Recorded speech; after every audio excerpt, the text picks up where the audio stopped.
Hello everyone and welcome back to the nation of free to play. I'm Mr. Mondstadt and today we're gonna talk about the banners of version 5.3 and who you should pull for as an F2P. We're gonna analyze the characters' kits and playstyle before we'll share with you my priority list. Let's go! The banners for the upcoming version 5.3 were just announced, and when I say they are stacked, that would be an understatement. In the first half we will get both the pyro archon Mavuika as well as Mavuika Citlali. Let's start by taking a look at Mavuika's kit first. She is a 5-star pyro claymore, but that is not her only weapon of choice. Depending on which playstyle you choose, she will summon and ride her bike, hitting enemies with it and dealing damage. And yes, you heard that correctly, you can choose her playstyle. Mavuika can work either as an on-field DPS as well as an off-field sub-DPS that buffs the team. It all revolves around her elemental skill and how you use it. When you tap her E, Mavuika will create a pyro ring around your active character, kinda similar to Rite's skill. This skill will follow your active character and deal pyro damage to nearby opponents at rather short intervals. This way you can get enough pyro application for most units. So probably a good option for Keqing and Mualani. Mavuika's burst will also contribute to the buffing because it will buff your damage based on the Night Soul points that were consumed. What? Yes, Mavuika does not require any energy recharge to get her burst, since she has a unique mechanic. Instead, she collects Night Soul points that were consumed in your party, and once that number reaches, let's say 100, she can burst and buff your team depending on the consumed Night Soul points. So you could burst right away, but you can also wait a bit longer since you can burst with 100 points, but you can also store up more. If you do that and burst, she will also buff you more. However, since Night Soul points have to be consumed, your party is kinda depending on running at least one other Lan Yan character. Dealing normal attacks will also create the required points for her burst, but it seems far less efficient to max out her burst potential. So if you're planning to run her alongside Keqing or Mualani, you should be fine, but you will probably be not as universal of a support as, for example, Farina is. If you want to run her as a sub DPS / support, you should also build her on the 4-piece Heroes of Cinder City set, as it will give you 40% elemental damage bonus on the 2 elements triggering a reaction. So in her case pyro and whatever the second element is. That is basically her first playstyle summarized. However, there's also a second playstyle, and in my opinion, that's what Hoyo designed her to be, an on-field DPS. Her burst works the same, but the difference lies in her skill. Instead of tabbing it, you hold it. This way Mavuika will summon her bike and ride it. Her attacks will have a high multiplier when you hit enemies with it, and her charge attacks seem to be the easiest and most efficient way of dealing damage. If you play her as a DPS, you probably want to start with her burst before her bike attacks, so that she buffs herself. Also, you would want to run her on Obsidian Codex as her artifact set of choice, giving you 40% crit rate for free for your bike attacks. We will have to wait until her release to be sure how to play her and how big the numbers are gonna be, but I don't think Hoyo is gonna disappoint us with the Pyro Archon's output. I think she will be in the same tier as Arlecchino, which would be one of the best DPSs in the game. For exploration, Mavuika will be a jack of all trades in Natlan, as her bike can run over land, water and fly as well. I don't think she will be as fast as Chaska when flying, but her mobility looks pretty insane. I think she's a super strong character, and Archons usually shape the meta, so if you want to pull for her, go ahead. The second character in the first half of version 5.3 is Citlali. She's a 5-star cryo catalyst shielder that offers consistent cryo application and resistance shred. If you trigger a freeze or melt reaction, the elemental resistance of both hydro and pyro are decreased. This means that she does not really work well with other cryo units like Rite or Ayaka, but it sounds like she has great synergy with hydro or pyro DPSs. Since she is from Natlan and consumes Night Soul points, she will also work very well with Mavuika, providing a shield as well as consistent melt reactions and rash shred. Rumors say her shield strength and damage both scale on elemental mastery, which is nice since then you don't have to decide whether you build her for defensive utility or damage. She is a pure support though, so there's not really a point in building her on a damage artifact set. The 4-piece hero set is gonna be her overall best in slot, since it provides 30% elemental damage bonus.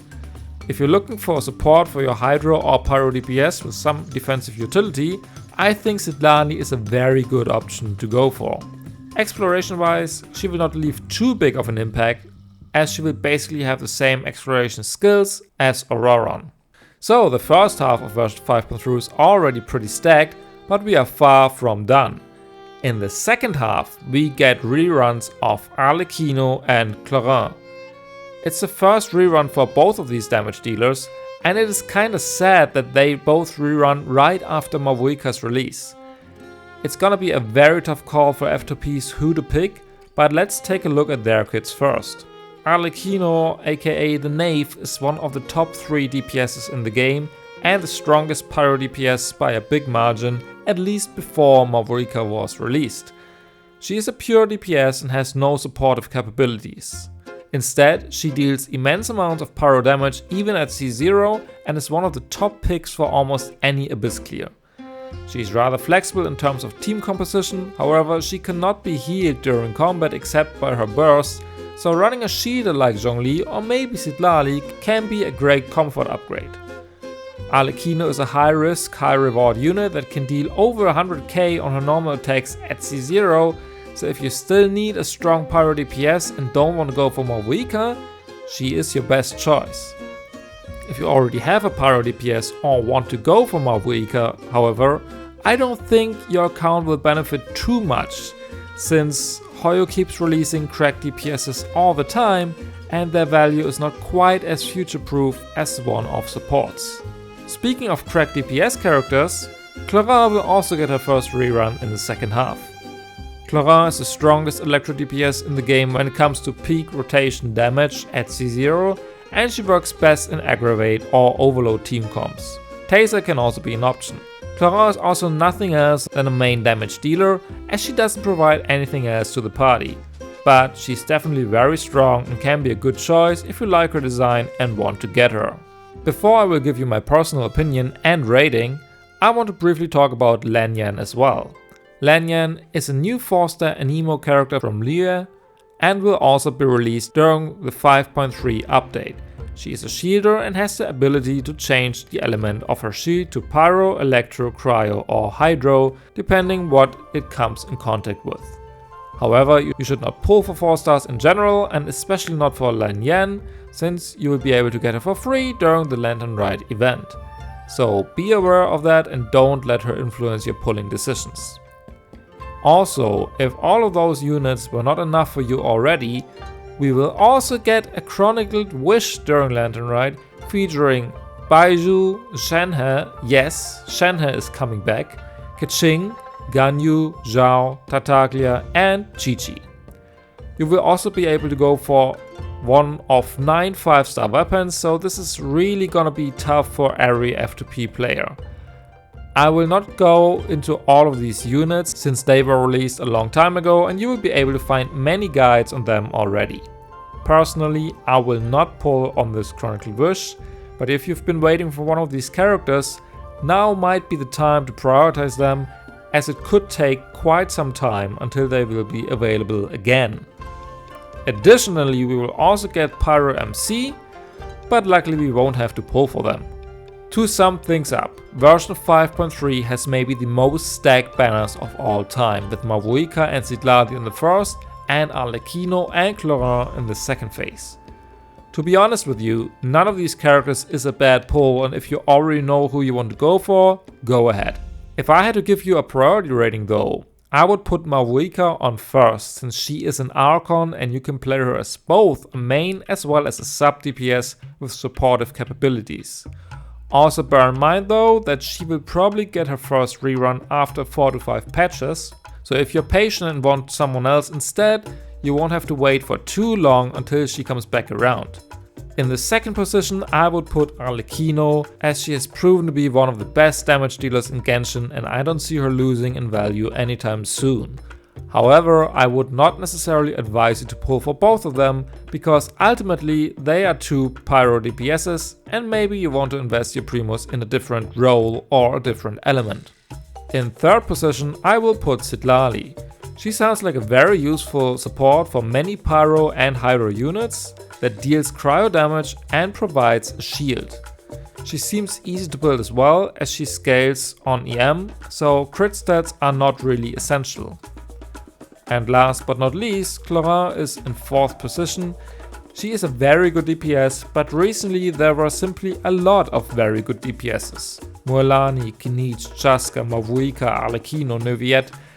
At some point you have enough DPS power on your account and want supports instead, but pulling her is anything but a waste of your primos. And with that, we reached the end of this video. I hope this helped you in making a decision on who you want to go for in 5.3. Let me know in the comments down below who you will pull for. Me personally, I will go for Mavuika and probably Citlali, as I saved up quite a bit of primos. I don't have Arlecchino or Clorinde on my account, but to be honest with you, I didn't really miss them enough to go for either. Also, if you like this video, please leave a like or subscribe to the channel. It would really help me in creating more of these kind of videos. Thanks again for watching, happy holidays, and I will see you in the next one. Bye!